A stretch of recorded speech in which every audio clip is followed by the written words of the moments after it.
So I did a thing. I drew a one-page comic for practice. What prompted this was about a year ago, I had someone commission me to help finish up like a comic book project that they've been working on. All the penciling was done. They just needed it to be inked and, all the rest of the stages. So they commissioned me to ink it and then later on to do flat colors and then do the lettering. They had someone else come through and actually do the colors and shading and stuff. After that was done, I didn't really have much else to work on. So in order to kind of keep my chops up and practice a little more within the comic book or manga space, I decided I would start this little project where I find some scripts, really short scripts, and just kind of do the comic. To start, I want to show you where I got these from, or this one from, and it's this guy right here. He's got a ton of scripts up there that you can just use to, really just practice. So I came over here, came to short scripts, and just did this first one right here, the Do You Like Me, which I already have open right here, which is pretty straightforward. Just the Do You Like Me one shot. It's one page with 4 panels. That's it, and it's a pretty simple little script. So, but I wanted to go the whole process from beginning to end. What it would be like to do a page before I tackle anything bigger than that. It's just like kind of growing up. Child boy looking at child girl, hey, do you like me? And she's like, gross. And then so they're a little bit older, hey, do you? And he asks the same question over and over again, essentially. So how I decided to do that is this. And a side note, I wanted to do this as like a I wanted to do like a time lapse and stuff, and talk over it, but I totally forgot to do that. So you're just gonna kind of have to listen to me talk, and then next time I'll try to do something a little better so you can actually see the process. But the first thing I decided to do was try to figure out what the kind of panel layout was going to be. What I decided on, so I kind of went through these, I was like, well, let me just get the obvious ones out of the way. 1, 2, 3, 4, right? It's just kind of boy, girl going down. It's like, that would make sense. It's kind of a sequential, we're essentially repeating the same scene just as they're getting older. And the only thing that changes is the girl's facial expressions and answers, right? She gets a little more flustered and et cetera, et cetera. So this actually, I feel like is a little intuitive just because it's like just follow straight down that line. But I didn't want to stop there. I kind of wanted to go through and, let me look at some of these other ones. Looking at this breakout and this one breakout here. So the thing I didn't like about these two though was you get a left right, you get a left right, you get a left right with these, right?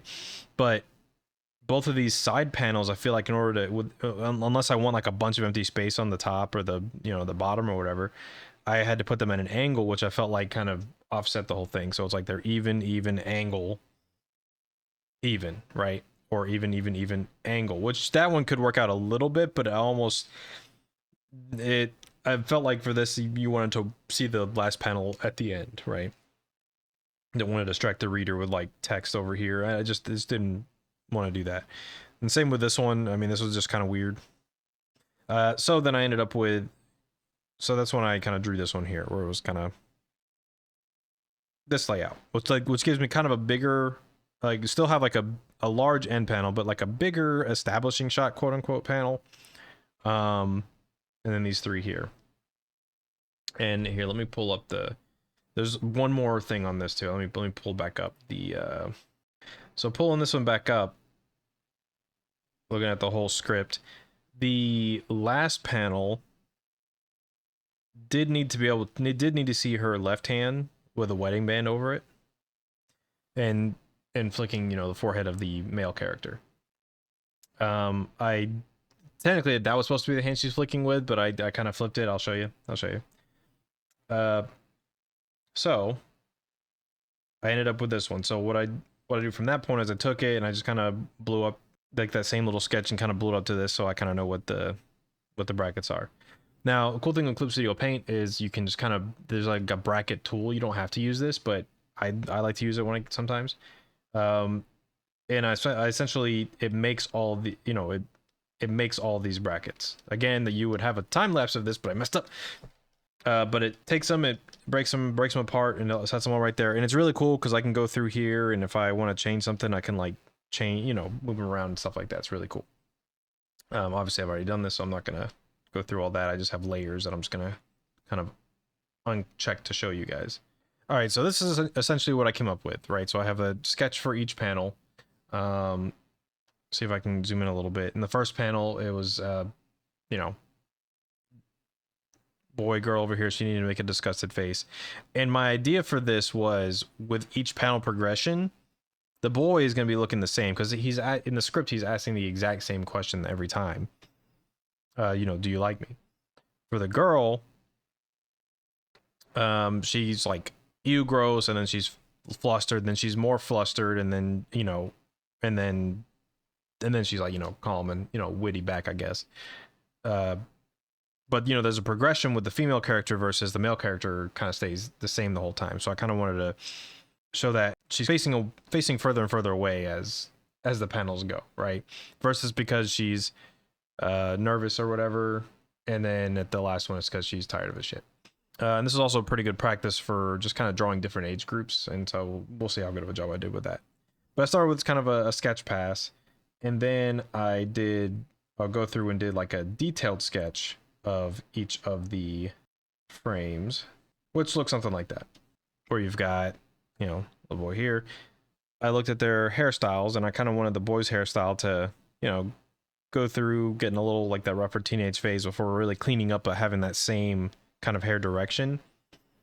With the girl's hair, I wanted to start with a ponytail, end with a ponytail. This one, you'll see in the final drawing, I end up changing, because even though it's obvious in the story that it's supposed to be the same girl, I almost felt like I wanted her to kind of keep a similar hairstyle the whole way through by the end of it, just to make sure it wasn't confusing for any readers, quote unquote. I'm not publishing this or anything, you know, it was just, you know, project I'm working on.